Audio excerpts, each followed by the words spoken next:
I want to give the final blessing.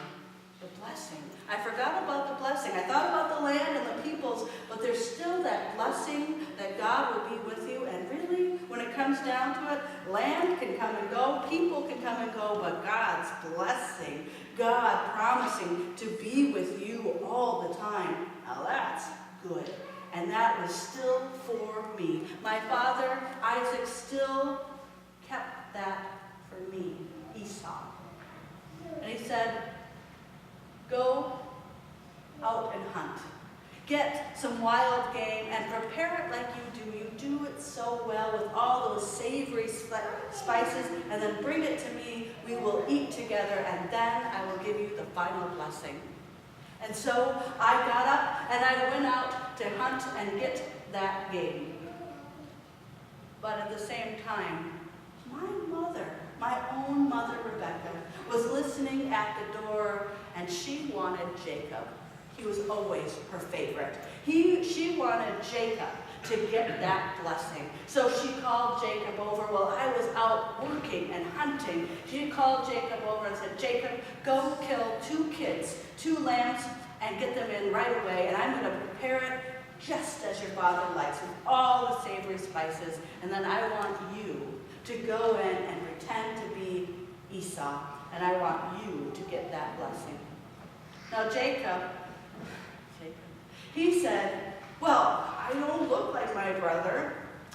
And my mother said, just go up, get the lambs, and I'll take care of it. And so when he came back in, she made sure to get my clothes, my own clothes, my best clothes, I tell you, and she puts it on him so he smells like me. And then she put the fur from the lambs or the kids so that he would feel hairy like me.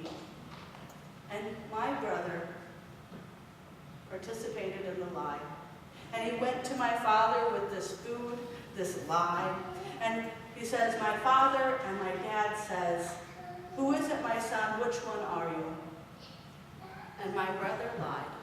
He lied right to my father and said, I am Esau.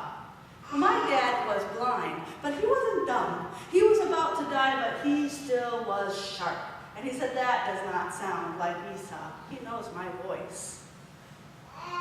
So he says, are you sure you're Esau? And my brother said, yes, I am. And he says, well, come closer. And so he feels my brother's arms, he smells my clothes, and he says, well, it smells like Esau, feels like Esau, it must be Esau. So they ate that meal of deception. My father ate the savory food, and then he gave the blessing, my blessing. He gave my blessing to Jacob. And blessings are something that cannot be taken back, just like curses. They cannot be taken back, and they cannot be given to another. And my blessing was given to Jacob.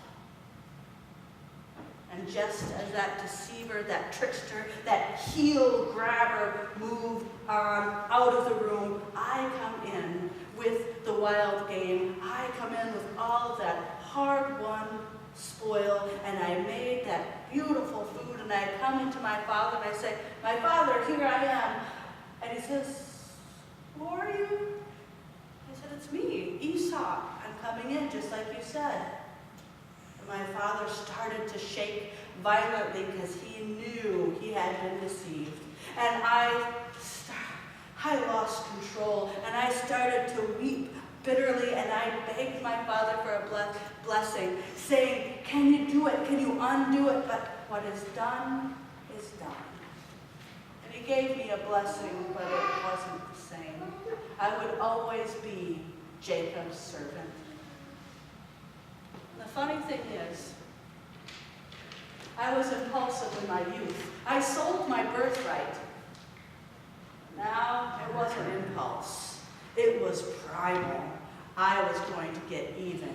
I wasn't mad. I was angry to the core, and I made a plan. I wouldn't get back right now, today or tomorrow, but as soon as my father is dead, I'm going to murder my brother. That's what I told myself. It consoled me. It formed me. It was and awful, but it made sense and it made me clear. I would murder my brother as soon as my father was dead.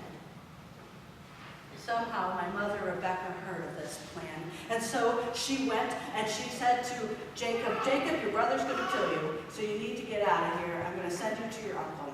And my mother, of course, it's always my mother. I don't know. My mother went to Isaac and said,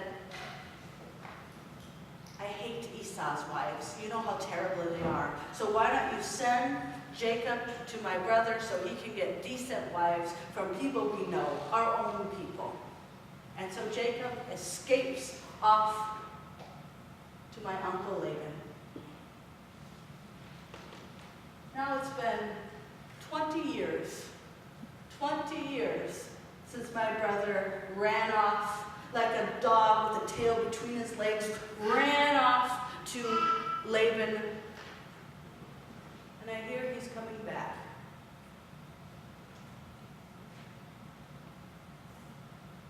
I don't know if the anger is still there. It's been 20 years. It was pretty strong, and I know part of it is still there. But he's my brother. What does he want? He's Jacob the trickster. Is he going to try to take the rest of this land? I've stayed on the farm. I've stayed here. Is he coming to reclaim his right? Or is he coming back to see our father who is still alive? What does he want? So I gathered up 400 of my men and children and servants, and I got them, and we went out to meet him. And before I could get to my brother, here comes a wave of gifts. Gifts from Jacob, the trickster, that stingy, well, we're in church. Jacob, that brother of mine. Gifts. And then another wave of gifts. Now I see him coming, and he comes bowing down before me. Is he really apologizing? Is he really treating me like a human being? We've been fighting for so long. And when I see my brother, all that resentment, all that vengeance and anger, at least for the moment, melts away. And I see my brother, my own flesh and blood, and before I can stop myself, just like the prodigal father, I am running full tilt, and I embrace my brother, and I weep, and we both cry. And for a moment, there is peace in our family. For a moment, we look at each other, brother to brother, and it was good. The peace was good. I said, come along with me. Let's go together on our way. But my brother had small ones, and so they stayed behind. We didn't see much of each other from then on. We kind of went our separate ways. But it's now today, at my father's funeral, that we gather again, so that my father can be gathered up with his own people around him as we bury him.